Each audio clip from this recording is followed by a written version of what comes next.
whatever he said for that, whatever additional facts he was showing me, he remained the real focus of my attention, which is why perhaps I was not aware of the exact moment we left the surface of the earth. He says when they left the hospital room that he was not aware of leaving the hospital room either, but in his book, My Life After Dying, both times, Jesus said, move near to my side, and he said they left the hospital by rising up. And he said they left the planet by rising straight up. He was aware both times, but Elizabeth Sherill fudges the facts to make the book sound more poetic, like he's keeping his eyes on Jesus. Well, he's moving towards this heavenly city. In this book, he says he saw it infinitely far off, far too visible to be distant to be visible with any sight he knew of. In his book, Order to Return, he hovers right above the streets of the city. So somebody's lying. In this book, he says two of the figures, he saw people in the city who are almost as bright, who are made of light, just like Jesus at his side. He said two of the figures detached themselves from the city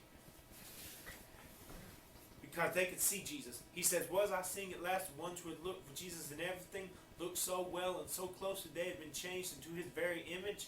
I did not. Even as I asked the question, two of the bright figures seemed to detach themselves from the city and start towards us, hurling themselves across our infinity with the speed of light. But as fast as they came towards us, we moved away faster. And then Jesus takes him back to the hospital room, and he enters his body. He sees himself, he actually sees himself as entering his body. In this book. And in one of the later chapters, he says, but if my experience made the Bible more comprehensible, it was much more so, it was the Bible which helped me understand the experience. He says when he comes to this place in the Psalms, if I make my bed in heaven, thou art there. If I ascend into heaven, thou art there. If I make my bed in hell, thou art there. Geporge G. Ritchie exclaims, of course, that was the answer. It was Jesus with me. In paraphrase, it was his light in which I was seeing the awfulness of hell, and that shed a ray of hope even in hell. So you see, the real story of Geporge G. Ritchie's near-death experience is crap. But Elizabeth Sherill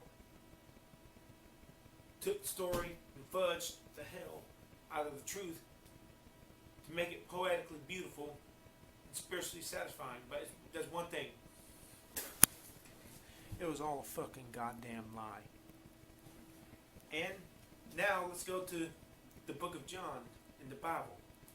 Hey, if they could thematize this book and make it so beautiful and spiritual, how the hell do we know the same thing wasn't done to the book of John? And now for the next video. The preacher, Bo Dunford, preached on a God of second chances. Took us through the Bible how God gave so many people a second chance after they screwed up. Once, even twice, when King David committed adultery, and then murder. God gave him a second chance. God forgave him. And then he goes and screws up again later in life and disobeys God. God punishes him, but he forgives him. Abraham lying. How even in his personal life, how God loves you. God loves everybody. Wants us all, gives us all a second chance because he loves us. His mercy, his justice says you gotta die because you're a sinner. But his mercy says, whoa, stop right there. I love him too much to let him just die without giving them a chance. Sermon touched my heart. Really made me feel so blessed and beautiful. But I have a question. God doesn't give second chances to everybody. What about King Saul? King Saul screwed up one time and God took the kingdom from him. The prophet Samuel begged God to change his mind. When God said, how are we mournful Saul, seeing I have rejected him? Fill your horn with oil and go anoint this man whom I have chosen to be king. Now the reason God was so mean to Saul and not David was because yes, God chose him, but he chose him because it's what man chose. Because he stood head over shoulders taller than everybody else. He was impressive to the eyes. Man looketh on the outward appearance, God told Samuel, but the Lord looketh on the heart. But David was the king that God chose, not the people, but God. And because God chose him, God was not going to reject him. Once God chooses you for something, it's going to happen. Ain't nothing going to stop it. Because God, everything God does lasts forever. But he didn't give King Saul a second chance. And there are people who sinned away the day of grace that God wouldn't give a second or maybe a third chance, maybe a 10th chance. It's distressing. Is God's love really as deep as some preachers would have us believe? What about the people who get the short end of the stick from God? Who's going to speak for them?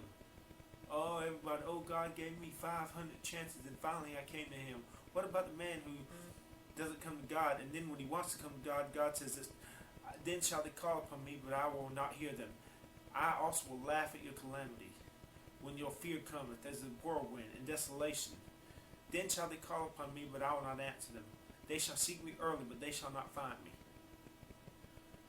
Something to ponder.